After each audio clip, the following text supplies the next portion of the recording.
Good morning, I'm Adam Sexton. Over the last 2 years in the New Hampshire House, the attendance sheet has been one of the most important documents on any session day, with such a narrow margin between majority and minority. But that'll be changing in 2025 as Republicans added to their ranks on November 5th, giving themselves a little more breathing room.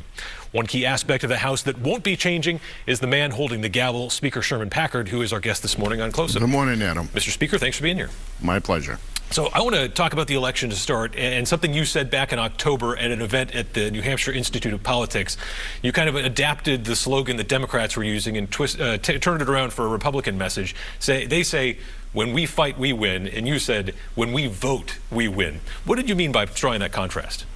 Well, I'd heard what the Democrats, were saying and using that slogan, and I just started thinking, and I said, well, I don't think this is a fight. This is getting out the vote.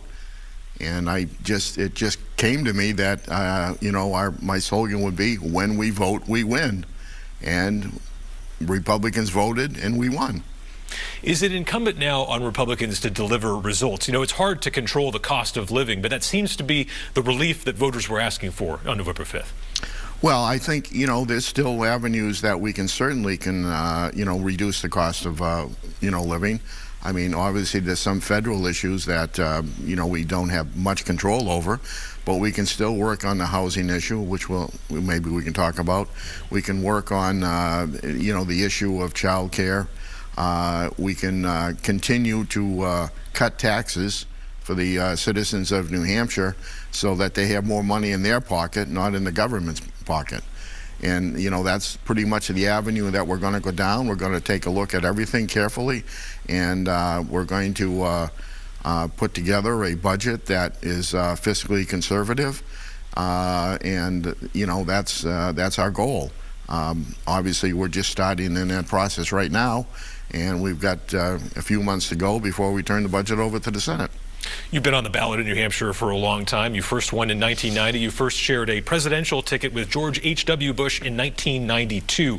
What stood out to you in this cycle about the down-ballot impact from the top of the ticket with Trump and Harris on the races you care most about for House? Well, that was one of the issues that we tried to convey to the voters because we saw in the primary that a lot of the down-ticket people in the state rep races weren't, there was a big drop-off from the top of the ticket, for the governor's race and, congressional races. And we saw that even the state senate races, and we saw a drop-off.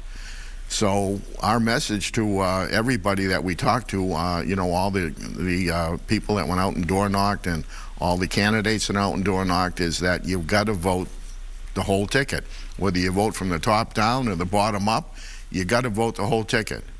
And I obviously haven't seen every ballot, but obviously, our message got through, and people went to the polls and they voted the whole ticket. Yeah. You mentioned Washington. As President-elect Trump develops his cabinet, to what extent do you think the next Trump administration will either be solving or creating problems for you here in New Hampshire that you have to deal with at the State House? Well, I mean, obviously it's early in the process, but I truly believe that, with some of the people I've seen coming through and as his cabinet appointees, we want to work with Washington, and I truly believe that, the Trump administration, and I know we've recaptured the Senate, and I believe we recaptured the House, and that way there we will be able to pass good legislation that will help people in reducing the amount of money that they take out of their pocket to buy groceries, to buy gas, and to buy essentials, and even buying a house. Our policies will help people do that. What are some of the top priorities for you in the upcoming legislative session? We know you've got a contract with New Hampshire you guys want to stick to. Yes, and if I may, I'm going to read the contract with New Hampshire, so I want to make sure I don't forget anything. But we decided that we wanted to do some like Newt Gingrich did back in I think it was the 80s. Right? Yeah. And what our 10 points is expanding housing and lower property taxes, lower taxes and spending, period, growing jobs in the economy, Empower parents in education, which means a parental bill of rights we plan on passing.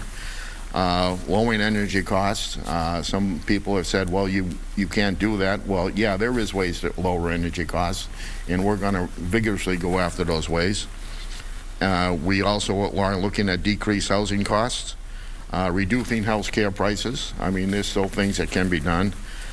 We certainly are going to support our police and finish bail reform. And we want to protect our common sense abortion law that we have on the books now. And we want to stop New Hampshire from becoming a sanctuary state.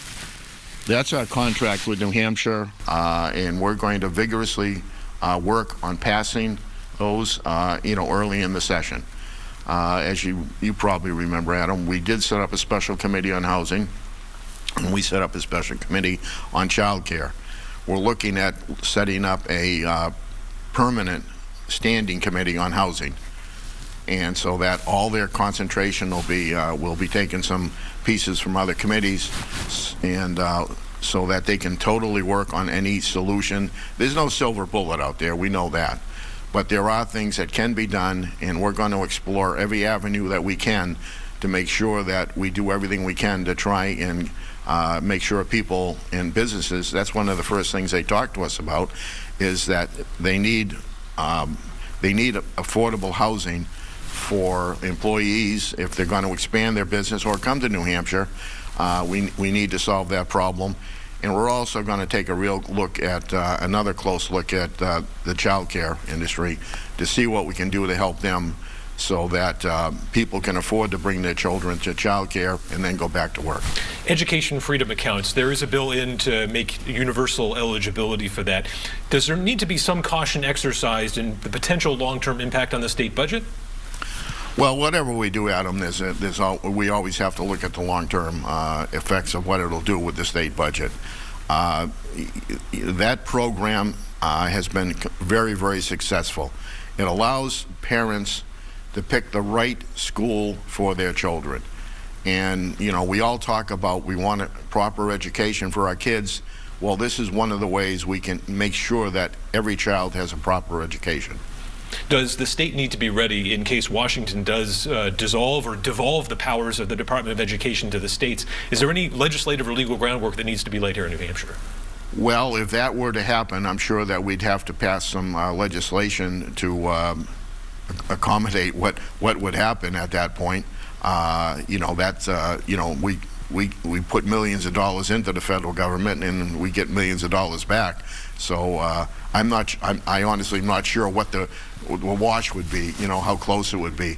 But, we're one of the few states that gets less than we put in overall, for all different subjects. So we'd have to take a real close look at that, Adam. I mean, we've also got the lawsuits sitting out there. So there's as in every session, you never know what's going to hit you. Right. A lot of big financial questions to resolve. Yes. Speaker Packard, thank you so much for joining us on Close Up. Well, it's my pleasure, Adam. Thank you. And we'll be right back with the new Senate Democratic leader, Senator Rebecca Perkins Cook. Stay with us.